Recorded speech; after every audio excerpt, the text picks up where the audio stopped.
ನಮಸ್ತೆ ಎಲ್ಲರಿಗೂ.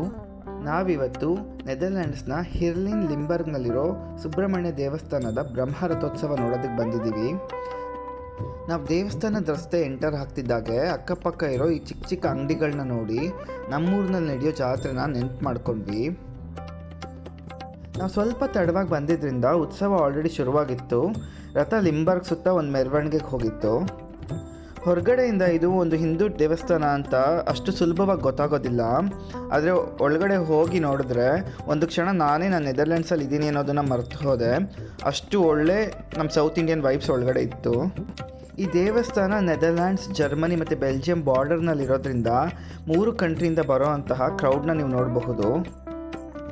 ಈ ದೇವಸ್ಥಾನದಲ್ಲಿ ಪ್ರಧಾನವಾಗಿ ನೀವು ಶ್ರೀಮತಿ ದೇವಸೇನ ಮತ್ತು ಶ್ರೀಮತಿ ವಲ್ಲಿ ಸಮೇತ ಶ್ರೀ ಸುಬ್ರಹ್ಮಣ್ಯ ಅವರನ್ನ ನೋಡಬಹುದು. ಅದ್ರ ಜೊತೆಗೇನೆ ಗಣಪತಿ, ಈಶ್ವರ ಹಾಗೂ ಅಮ್ಮನವರ ದೇವಸ್ಥಾನ ಕೂಡ ಇದೆ.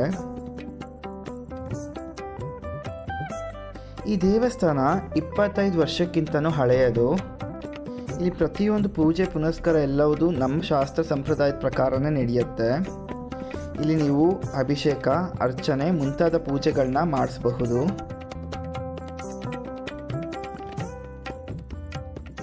ಇಲ್ಲಿ ನೀವು ಉತ್ಸವ ಮೂರ್ತಿಗಳನ್ನ ನೋಡಬಹುದು. ಜೊತೆಗೆ ಕಾಲಭೈರವೇಶ್ವರ ಹಾಗೂ ನವಗ್ರಹಗಳ ಸನ್ನಿಧಿ ಕೂಡ ಪ್ರತಿಷ್ಠಾಪನೆ ಮಾಡಿದ್ದಾರೆ. ರಥ ಹಿಂತಿರುಗಿ ವಾಪಸ್ ಬರೋವರೆಗೂ ನಾವು ಅಲ್ಲೇ ಓಡಾಡ್ತಾ ಇದ್ವಿ. ಆಗ ದೇವ್ರದ್ದು ನವಿಲು, ಸಿಂಹ, ಅಶ್ವ, ಗಜ ಮುಂತಾದ ವಾಹನಗಳನ್ನ ನೋಡಿದೆ. ನಂತರ ಪ್ರಸಾದ ತಗೊಳ್ಳೋದಕ್ಕೆ ಹೋದ್ವಿ.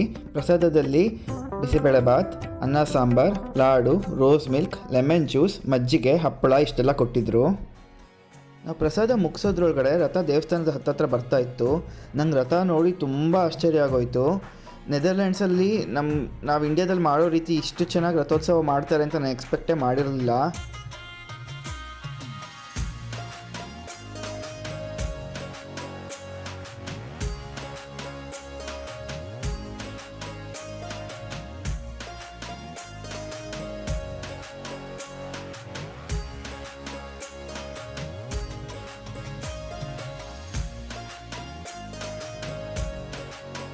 ನನಗೂ ತೇರು ಎಳಿಬೇಕು ಅಂತ ತುಂಬ ಆಸೆ ಆಯಿತು. ಆದರೆ ಈ ಪ್ಯಾಂಟ್ ಟಿ ಶರ್ಟ್ ಎಲ್ಲ ಹಾಕ್ಕೊಂಡು ಎಳೆಯೋ ಹಾಗಿಲ್ಲ ಅಂತ ಹೇಳಿದ್ರು. ಅಟ್ಲೀಸ್ಟ್ ಟಿ ಶರ್ಟ್ ಆದರೂ ರಿಮೂವ್ ಮಾಡಬೇಕು ಅಂತ ಹೇಳಿದ್ರು. ಆದ್ದರಿಂದ ಈ ಸಲ ನನಗೆ ಅವಕಾಶ ಆಗಲಿಲ್ಲ. ಈ ರಥೋತ್ಸವದಲ್ಲಿ ಇದ್ದಿದ್ದ ಎನರ್ಜಿ ಮತ್ತು ನೆಕ್ಸ್ಟ್ ಲೆವೆಲ್.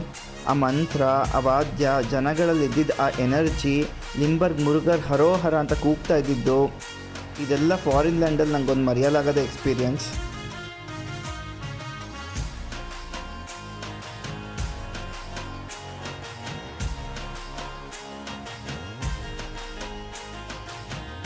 ಈ ವಿಡಿಯೋ ಬಗ್ಗೆ ನಿಮಗೆಲ್ಲ ಏನು ಅನ್ನಿಸ್ತು ಅಂತ ಕಮೆಂಟ್ಸ್ನಲ್ಲಿ ತಿಳಿಸಿ.